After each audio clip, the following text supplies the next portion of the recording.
Hello to all traders and welcome back to another market review brought to you by Orbex. So if you haven't heard from last Friday, we saw quite a big crash in the stock market and indices alike, with Bitcoin and oil also being a little bit under the weather, let's say. Since the early morning session though, they have picked up slightly to erase some losses, but it's gold that's taken the headlines once again after hitting a new record high. As you can see from the morning open already, we've moved roughly about $40 to $50 already, so that's quite significant, heading towards the 4100 handle for the first time, and on the intraday chart really looking likely that we will be testing that particular next resistance and psychological level. So with everything that's going on in the world, we're just seeing now that some assets are sinking, some are moving higher, but with gold it doesn't seem like there's any slowing down at the moment. We haven't even really got a firm bearish divergence until we have another little bit of a top here.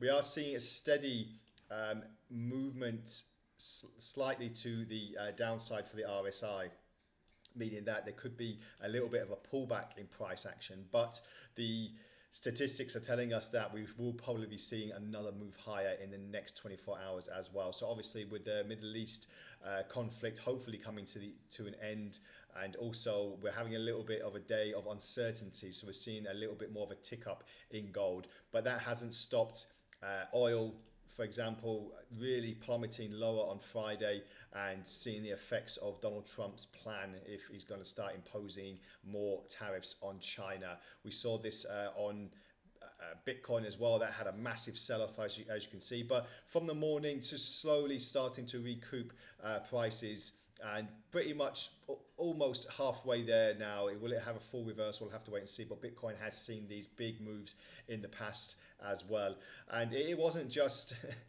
excuse me, it wasn't just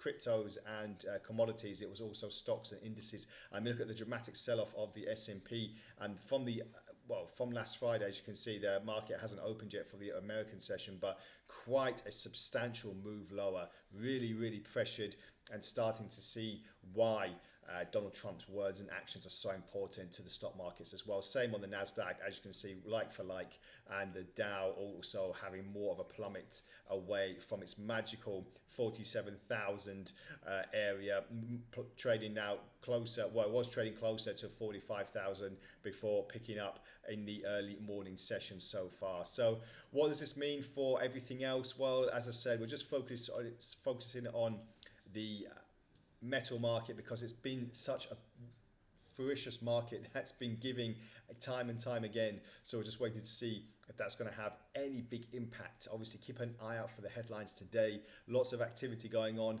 not really too many fundamentals on the economic calendar, but fundamentals outside of that sees Donald Trump arriving in the Middle East, and he could actually start moving the markets a little bit further as well. So we'll just keep an eye out for that and bring you all the latest on our Telegram and YouTube channels. So thank you very much for joining me once again today. If you've got any comments, feel free to add them to the video, and we'll get back to you as soon as possible. So until then, have a great trading day ahead, and bye for now.